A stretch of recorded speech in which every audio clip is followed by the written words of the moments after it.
11. Providence and prayer.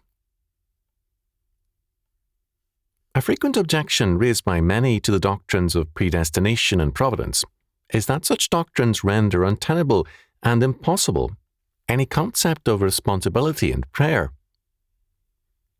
If God predestines and totally governs all things, then how can man be held responsible for his actions? And what need is there then for prayer when God ordains all things absolutely? This is a very logical argument, and an unanswerable one, only if we insist that the limits of logic and of possibility are what Aristotle and humanism in any form conceive them to be. This we can never grant, for then no doctrine of Scripture stands, and we must logically reject the whole of it.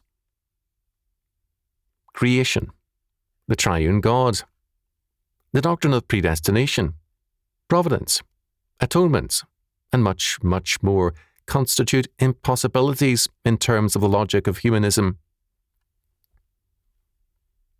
When, however, our views of reality, possibility, and logic are governed, not by our very limited and fallen minds, but by Scripture, then we can, although by no means exhaustively, realize that the possibilities of reality are the possibilities of God, not of man.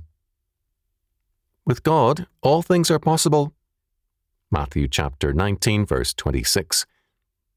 But with man, all things are neither possible nor comprehensible. The Bible plainly affirms predestination, providence, and prayer, and therefore so too must we. As Calvin plainly pointed out, prayer is a privilege, and it is also a commandment. And in the first place, when He, God, enjoins us to pray, the commandment itself implies a charge of impious contumacy if we disobey it. No command can be more precise than that in the Psalm, "Call upon me in the day of trouble." It is evident that all those who turn their backs on God or do not directly approach Him are not only guilty of disobedience and rebellion, but also convicted of unbelief because they distrust the promises. In the Institutes, Calvin devoted a long chapter, equal to a small book, to prayer, and he began and ended with an emphasis on providence, declaring, "It is certainly not without reason that our Heavenly Father declares that the only fortress of salvation consists in invocation of His name, by which we call to our aid the presence of His providence, which watches over all our concerns, of His power, which supports us when weak and ready to faint, and on His goodness, which receives us into His favour, though miserably burdened with sins, in which, finally, we call upon Him to manifest His presence with us in all His attributes."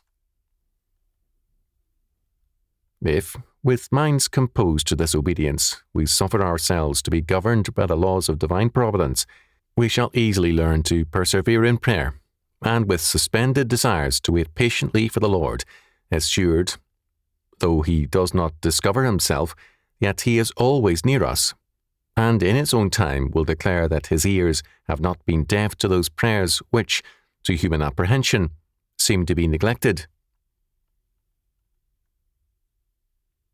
For Calvin, the central exercise of faith is prayer, not because prayer takes priority over obedience to God's word, but rather because it is a summation of the exercise of faith. The man of faith and obedience is the man of prayer. Calvin saw four, quote, rules, end quote, of prayer. First, in prayer, our heart and mind set aside all other matters and give themselves over to conversation with God.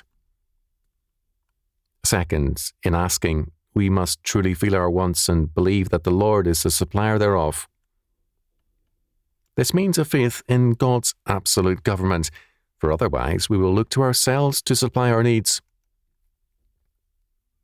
To be prayerless means to be without faith in God, and it manifests a trust in ourselves as our self-supplier.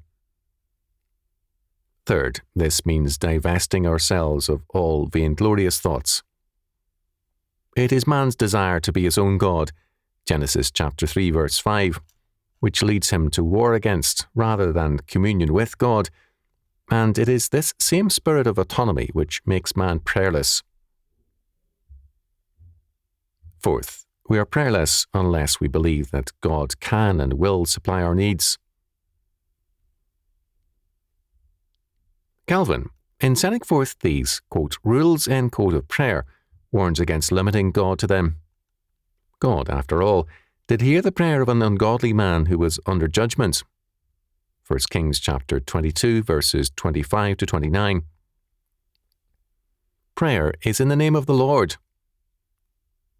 Solomon said, "The name of the Lord is a strong tower. The righteous runneth into it, and is safe." Proverbs chapter 18, verse 10.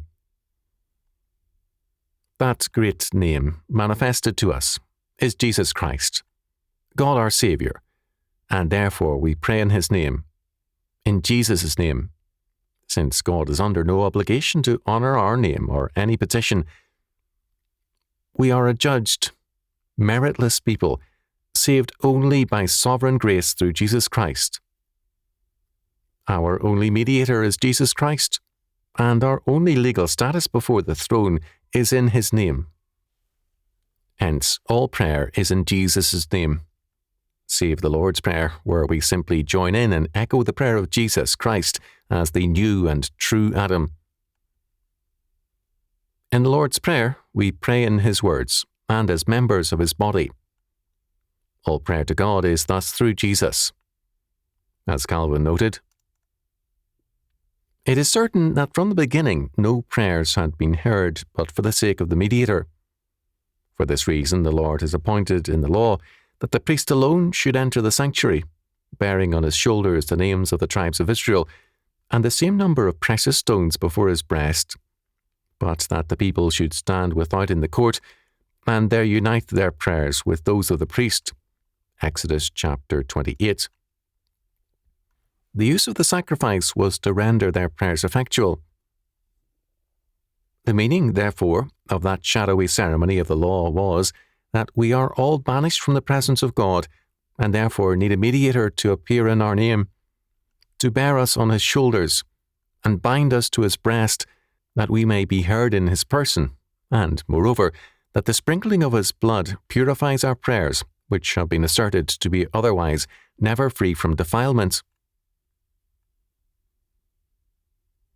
So important is prayer to God that His very temple is called a house of prayer. Isaiah chapter 56, verse 7. Prayer is thus very important in God's sight.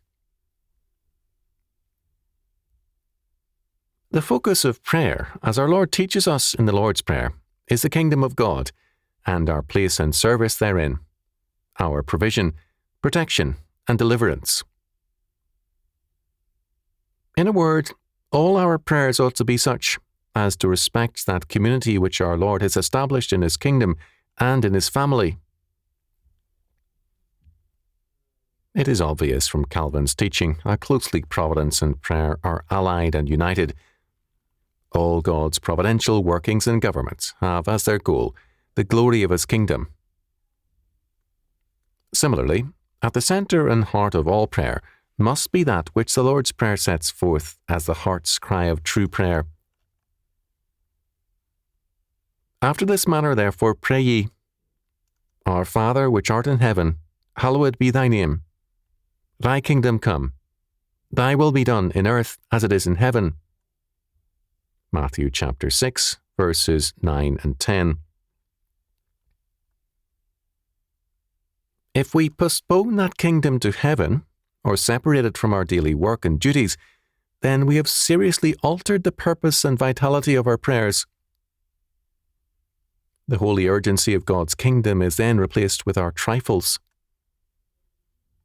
This does not mean that our trifles have no place in prayer, but their place is in terms of the priority of God's kingdom. Apart from postmillennialism, that urgency is altered and replaced. God's providence has as its goal the kingdom of God. True prayer has as its great cry, Thy kingdom come. Prayer, said Calvin, takes us into the very presence of His providence. Thus, the more we grow in grace and prayer, the more deeply our daily lives move in terms of the providence of God. This means that we self-consciously become agents of His government. We become the governed of God, instruments of His Word and Spirit, who exercise dominion with holiness, righteousness, and knowledge. The Spirit prays with us, Romans chapter 8, verse 26, in terms of these things, so that the Spirit and our heart cry out, Thy kingdom come. Providence, prayer, and the Holy Spirit then work in our hearts to the joy of our being. St. Paul proclaims judgment on the enemies of Christ with great confidence. If any man love not the Lord Jesus Christ, let him be anathema, Maranatha. 1 Corinthians chapter 16, verse 22. Maranatha means, Our Lord has come.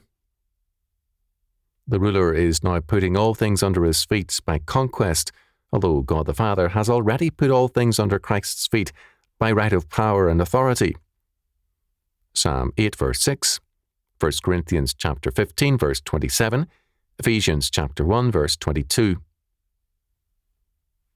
Blessed are all they that put their trust in Him. Psalm 2, verse 12.